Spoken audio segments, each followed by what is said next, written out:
కామారెడ్డి జిల్లా కేంద్రంలో ఎస్పీ రాజేష్ చంద్ర ఆధ్వర్యంలో పోలీసులు ఫుడ్ పెట్రోలింగ్ ర్యాలీ నిర్వహించారు. రైల్వే స్టేషన్ నుంచి ప్రారంభమైన ఈ ర్యాలీ ధర్మశాల, పాంచ్ రస్తా, పెద్ద హరిజనవాడ, గొల్లవాడ, ఇస్లాంపూర్, కసాబ్ గల్లీ, రైల్వే కమాండ్ మీదుగా నిజాంసాగర్ చౌరస్తా వరకు సాగింది. శాంతి భద్రతల పరిరక్షణతో పాటు బక్రీద్ పండుగ సందర్భంగా ఈ ర్యాలీ చేపట్టినట్లు ఎస్పీ రాజేష్ చంద్ర తెలిపారు.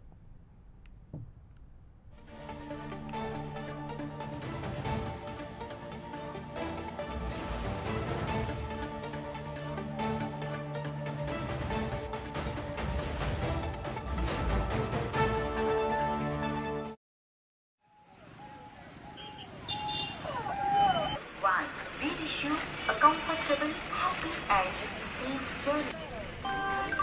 ప్రయాణికులకు విజ్ఞప్తి ట్రైన్ నెంబర్ 5 వెళ్ళ